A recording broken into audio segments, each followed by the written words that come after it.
In 1935, Jung treated a woman, a textbook empath, who'd spent 40 years being the nice one. Never said no, always accommodated, prided herself on never getting angry. Then she collapsed. Severe depression, chronic pain, couldn't get out of bed. Jung told her something that changed everything. Your body is screaming the anger your mouth won't speak. You think suppressing anger makes you peaceful, but it's making you sick. Empaths don't find peace by avoiding anger. They find it by finally allowing what they've been taught is unforgivable.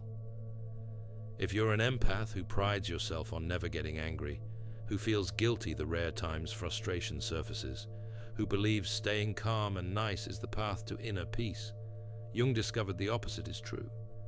Peace comes only after you stop betraying yourself through endless niceness. And this woman's transformation reveals the 5 stages empaths must pass through to transform suppressed rage into genuine peace. The woman who walked into Jung's Zurich practice in 1935, we'll call her Margaret, was 43 years old and had been bedridden for 6 months. Severe depression, chronic migraines, digestive issues, insomnia. Doctors found nothing physically wrong. She sat across from Jung, apologizing for taking up his time. "I'm sorry to bother you with this. I know you see people with real problems. Mine is probably just weakness." Even in crisis, she was apologizing. Jung asked her to describe her life, the picture that emerged: family peacemaker, the friend everyone called in crisis, the co-worker who stayed late to help others, never married, lived with her aging mother, cared for her without complaint. "Do you ever get angry?" She looked shocked. "No.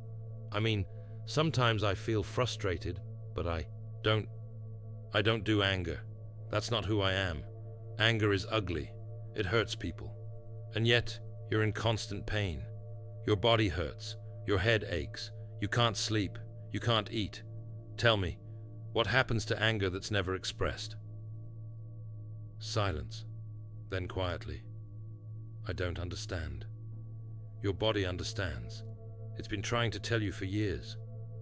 The collapse, when suppressed anger finally breaks the system, forcing empaths to face what they've been avoiding for decades.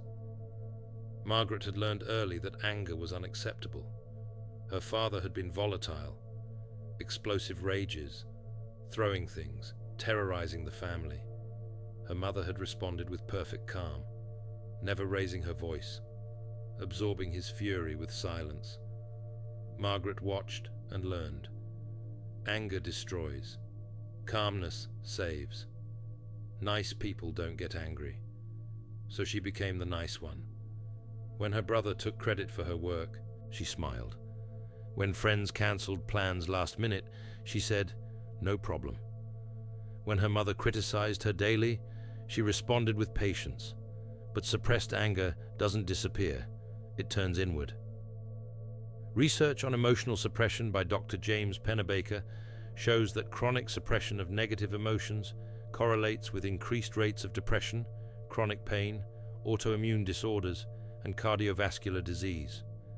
The body keeps the score. Margaret's migraines weren't random. They intensified every Sunday, the day her mother criticized her most.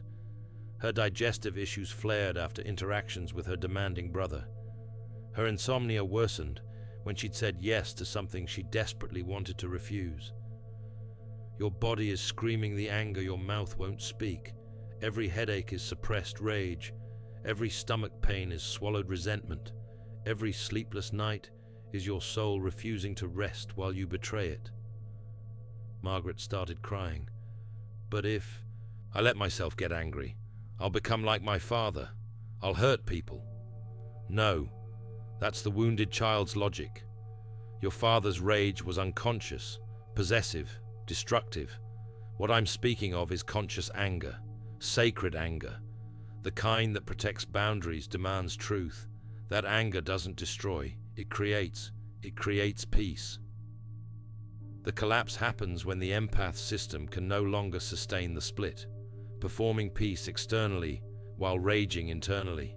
The body revolts, depression sets in, Physical illness manifests. Jung documented this pattern across dozens of patients. The nicest people, the most accommodating, the ones who never complained, they were the sickest. Because they'd betrayed themselves so thoroughly that their bodies had to force the reckoning their minds wouldn't allow. You believe suppressing anger makes you peaceful, but look at you. You're not peaceful, you're sick. Real peace doesn't come from suppression. It comes from integration. Margaret looked terrified. I don't know how to be angry without being destructive. Then you'll learn, because the alternative is this. Jung gestured to her collapsed state. Your body has already chosen. Now your mind must catch up. Empaths don't find peace by avoiding anger. They lose peace by avoiding anger, and they'll never reclaim it until they stop treating anger as the enemy. If your body is screaming what your mouth won't speak, comment, "My body is screaming," because recognizing the collapse is crucial. But the second stage reveals what happens when empaths finally allow the forbidden emotion to surface. Margaret's voice cut through the dining room. Stop. Her mother froze mid-sentence. Fork suspended, eyes wide. In 43 years, Margaret had never raised her voice. Not once. I won't listen to this anymore. You criticize everything I do, my job, my appearance, my life choices, and I'm done. I'm done pretending it doesn't hurt. I'm done smiling through it. Stop. The silence that followed felt like the air had been sucked from the room. Her mother's face shifted through shock, hurt, fury. Then she stood, left the room. 3 days of silence followed. Month 4. Margaret sat in Jung's office, hands trembling. I yelled at my mother. I've never done that. Never. The look on her face. She was so shocked, so hurt. I'm a terrible person. What did she say? She left. She hasn't spoken to me in 3 days. And how do you feel? Margaret paused, terrified, guilty, like I destroyed something. Then quietly, but also lighter, like I can breathe for the first time in months. The eruption, when suppressed anger, finally breaks through the empath's defenses. Not gradually, not gently, but like a dam bursting. The eruption isn't pretty, it's messy, disproportionate, terrifying. Because anger that's been suppressed for decades doesn't emerge as calm assertion. It explodes. Margaret's one moment of raising her voice felt to her like violence.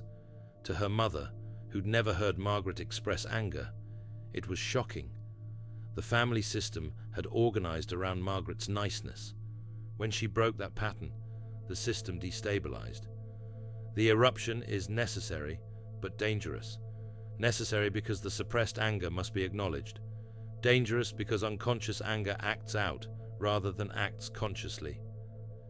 He taught her to distinguish between two types: reactive rage, unconscious, destructive, the wounded child lashing out, and conscious anger, grounded, clear, the adult self setting boundaries. Margaret's eruption was reactive rage. Decades of swallowed resentment exploding in one moment. Her mother's criticism was the trigger, but the intensity came from 40 years of unspoken fury. That moment, when decades of niceness finally breaks, if you've experienced it, you're not alone. Comment what it felt like when you finally erupted. Because the eruption proves anger exists, but the work is learning to express it consciously. Studies on assertiveness show that people who've suppressed anger for years often swing too far into aggression because they have no middle ground. The work is finding the middle, neither suppression nor explosion, but clear, firm expression. Over the following weeks, Margaret learned to recognize anger earlier, before it built to eruption levels. Where do you feel it in your body? My chest. It gets tight, hot. That's your signal. When you feel that tightness, that's your body saying, a boundary has been crossed. Something needs to be addressed. If you address it then, it stays small, manageable. If you suppress it, It builds until it erupts. She practiced. Her mother criticized her outfit. Margaret felt the tightness. Instead of smiling and saying nothing, she paused. "Mother, that comment hurt. I need you to stop criticizing how I look." Her mother was shocked, but Margaret didn't explode. She stated a boundary, calmly. "It feels unnatural, like I'm being mean.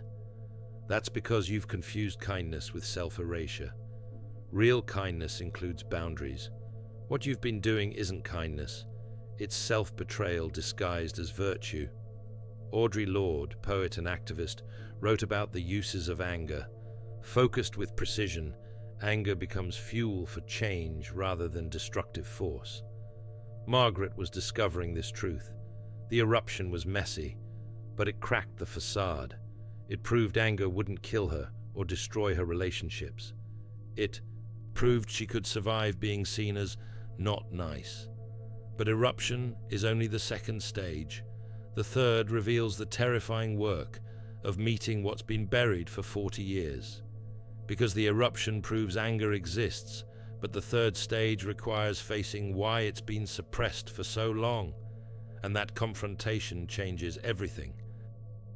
She was 7 years old, watching her father rage, dinner plates smashing against the wall, her mother's face perfectly calm, voice soft, never showing fear.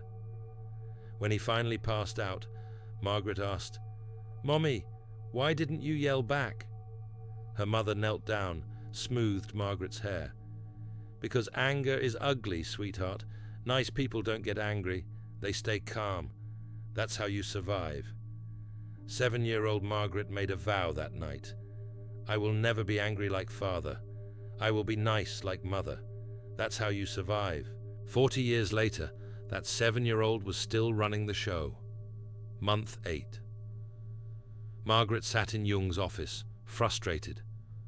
"I'm expressing anger now. I'm setting boundaries. But I feel worse, not better. Guilty constantly, like I'm doing something wrong. Everyone's so uncomfortable with me now. You have become someone else, and the part of you that built its entire identity on being nice is terrified. You must face the wounded child who learned that anger equals danger." Jung gave her an assignment. Write a letter to that 7-year-old. Margaret wrote, "Dear little Margaret, I know you're scared. I know you saw father's anger and decided never to be like him. You made yourself nice to survive, and it worked. You kept us safe, but we're not in danger anymore. Father is gone. The people in our life now aren't violent, and our anger isn't father's rage. Our anger is our voice saying, this boundary matters. This truth matters. I matter. You don't have to be nice forever. You can rest now. I'll protect us differently." She sobbed, reading it aloud in Jung's office. "I don't know how to stop being nice. It's all I know how to be." The reckoning, facing the original wound that taught empaths anger, was unforgivable. Not intellectually understanding it, but emotionally meeting the terrified child who made the decision to be nice forever. Research on attachment trauma by Dr. Pete Walker identifies the fawn response, the tendency to appease and please as a survival strategy in threatening environments. Children who grow up with volatile parents often develop this response. It keeps them safe as children, but as adults, it keeps them imprisoned in endless self-betrayal. Margaret's nice self wasn't evil.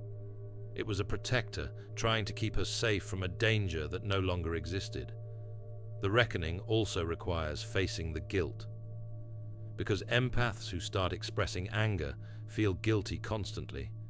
Not just guilty for specific actions, but guilty for existing as someone who's no longer endlessly accommodating. Every boundary felt selfish. Every expression of anger felt cruel. Whose voice is saying you're selfish? Margaret closed her eyes. My mother's. She always said, don't be selfish. Think of others. Nice girls don't complain. So the guilt isn't yours. It's your mother's voice, internalized. Your mother's fear of anger, installed in you as guilt. But it's not truth, it's conditioning. Over months, Margaret practiced separating her guilt from truth. When guilt arose, she asked, "Is this guilt about actual harm I've caused? Or is this guilt about violating old rules that no longer serve me?" Most of the time, it was the latter. Harriet Tubman was called dangerous for her anger at injustice, but that anger fueled liberation, not just for herself, but for hundreds. The reckoning demands the same of empaths. Stop suppressing your anger to make others comfortable. Your comfort matters too. By month 10, Margaret had integrated a crucial truth. I'm not responsible for managing other people's discomfort with my boundaries.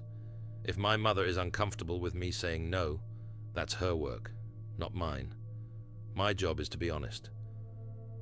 This realization was liberation and terror, because it meant Margaret could no longer hide behind niceness. She had to stand in her truth and let others react however they would react. The 7-year-old who decided to be nice forever, she's in you too. And she needs to hear, "You're safe now. The danger is over." Because the reckoning is brutal, but necessary.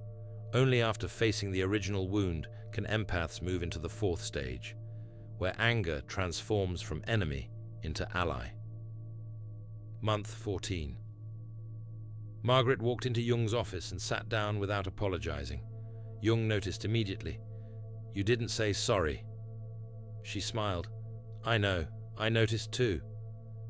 Something had shifted. She no longer entered spaces apologizing for existing. She sat with a groundedness Jung hadn't seen before. "I'm not fighting my anger anymore. It's still there, but it doesn't feel like an enemy. It feels like information, like a signal that something matters to me."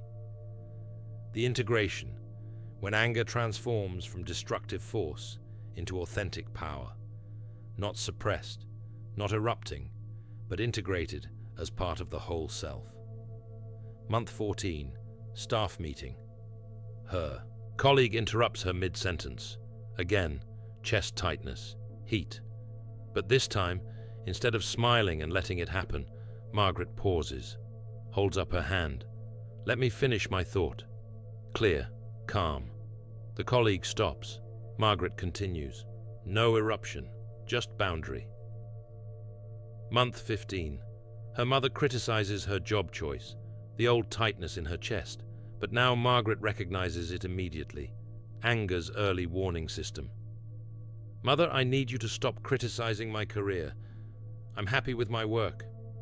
Her mother huffs, but Margaret doesn't chase the approval, doesn't apologize, just states the truth. Month 16. Her brother takes credit for her idea in a meeting. Rage rises. The old Margaret would have smiled. Eruption phase. Margaret might have snapped publicly. Integrated. Margaret waits. After the meeting, she pulls him aside. "That idea was mine. When you presented it as yours, I felt erased. I need you to acknowledge my contributions. Direct, clear, no attack, just truth." He's defensive, but ultimately apologizes. Month 18. Sunday dinner. Her mother starts. "You're wasting your life. You should have married." Margaret interrupts. "I won't accept this anymore." Her mother leaves the room, and Margaret feels peaceful, not guilty, not anxious, peaceful, because she honored herself. The integration required learning to locate anger in the body before it escalates. Tightness in chest, heat in face, tension in jaw. These became early warnings. Anger is present. Something needs attention. Address it early. It stays small. Suppress it. It builds to explosion. She learned to distinguish between reactive rage, the wounded child, disproportionate intensity, desire to hurt back, and conscious anger, the adult self, clear, firm, focused on boundary, no desire to destroy. She learned to use anger as fuel, for change, not weapon for harm. When a colleague repeatedly interrupted her, Margaret used the anger as fuel for a clear conversation. "I notice you interrupt me frequently. It makes me feel dismissed. I need you to let me finish." Research on assertiveness confirms that people who learn to express anger clearly, direct, non-attacking, report higher relationship satisfaction and lower anxiety than those who suppress or explode. Carl Rogers called this congruence, when inner experience matches outer expression. Incongruent people, inner rage, outer smile, experience chronic anxiety. Congruent people, inner truth, outer truth, experience peace. Margaret had become congruent. She felt angry when boundaries were crossed, and she expressed it clearly. She felt joy when honored, and she expressed that too. She no longer performed emotions she didn't feel. She lived what was true. The integration also changed her relationships. Some people left. Those who'd benefited from her self-erasure couldn't tolerate her boundaries, but others deepened.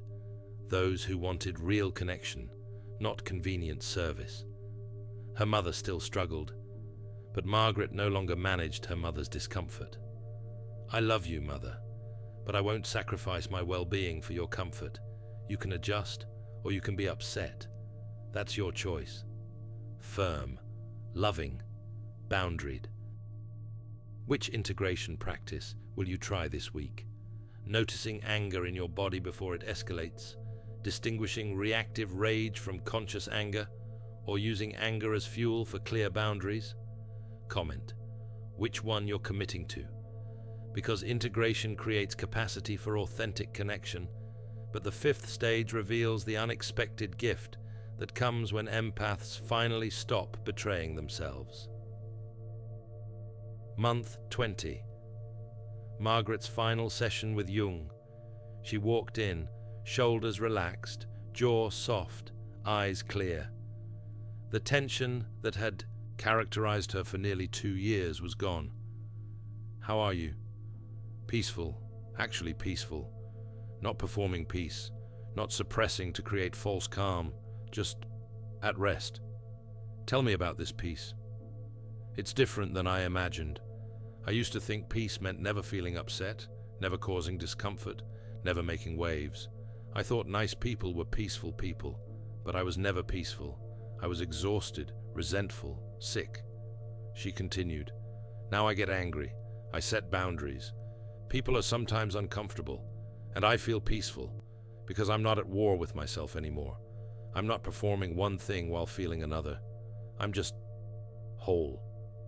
The peace, genuine peace, comes not from suppressing anger, but from integrating it into authentic wholeness. Not absence of conflict, but presence of congruence. Last week, my mother criticized me. I felt angry. I told her, calmly, I wouldn't accept criticism anymore. She got upset and left, and I felt peaceful. Not guilty, not anxious. Peaceful, because I honored myself. Studies on psychological well-being show that people who score highest on autonomy, living by internal values rather than external approval, report the highest life satisfaction. Margaret had developed this. She lived by her truth rather than others' expectations. Research reveals that people high in authenticity report feeling at peace with themselves, even during external conflict, because the internal conflict, the war between true self and performed self, has ended. Margaret's peace didn't mean her life was conflict-free. Her mother still sometimes criticized, her brother still sometimes overstepped, but Margaret no longer absorbed these as evidence of her failure. She responded with boundaries, clear communication, and self-respect. Then she let go of the outcome. I can't control whether people like my boundaries. I can only control whether I honor them. And when I honor them, I feel peaceful. When I betray them to keep others comfortable, I feel sick. It's that simple. The peace also brought physical healing. Margaret's migraines, which had plagued her for decades, became rare. Her digestive issues resolved. She slept through the night. The chronic pain vanished. When you stop forcing your body to hold suppressed emotion, it heals. But the deepest peace came from something else. I used to need people to approve of me to feel okay. Every interaction was a test. Will they still like me? Now I don't need their approval. I approve of myself, and that makes everything lighter. She'd stopped outsourcing her worth.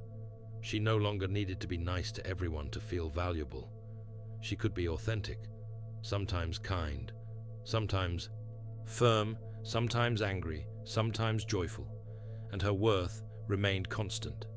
Comment which stage you're in: collapse, eruption, reckoning, integration, or peace. Your recognition helps others identify their own journey. 3 months after ending therapy, a letter arrived at Jung's office. Dear Dr. Jung, I'm writing to tell you I'm getting married. At 45, I thought I'd missed my chance, but I met someone who loves me. Not the nice version I performed, but the real version. The one who gets angry, sets boundaries, says no, takes space. He calls me authentic, strong, real. I used to think I had to be endlessly nice to be loved. Now I know. I had to be endlessly honest to be loved genuinely. Thank you for teaching me that peace doesn't come from suppressing anger. It comes from honoring truth. And truth includes the full range of being human, including anger. With gratitude, Margaret. The 5 stages summarized. Stage 1, the collapse. Suppressed anger destroys the body and mind, forcing empaths to face what they've been avoiding. Stage 2, the eruption. Anger breaks through the defenses, messily and disproportionately, proving it exists and won't stay buried. Stage 3, the reckoning. Facing the wounded child who learned anger equals danger, dismantling the core identity built on being nice. Stage 4, the integration. Transforming anger from enemy into information, learning to express it clearly without suppression or destruction. Stage 5, the peace. Discovering genuine peace through wholeness, living in alignment where inner truth matches outer expression. If you're an empath who's been taught that staying nice and calm is the path to peace, Jung's work reveals the opposite. Peace comes after you stop betraying yourself. Not through perfect calm, but through authentic expression. Not by never getting angry, but by honoring anger when it arises and expressing it clearly. Your body knows this already. The exhaustion, the chronic pain, the mysterious ailments, they're your body screaming what your mouth won't speak, and they won't stop until you finally allow what you've been taught is unforgivable, your anger. Anger isn't the opposite of peace. Suppression is the opposite of peace. Integration is the path to peace. Subscribe for more explorations of Jungian psychology and emotional integration. And remember Jung's teaching: the privilege of a lifetime is to become who you truly are. But you can't become whole by cutting off the parts society calls unacceptable. You must integrate them. And for empaths, that means finally, after decades of nice, embracing the anger that's been trying to set you free. You're not broken, you're suppressed. And peace waits on the other side of integration. Thanks for watching. See you in the next dimension.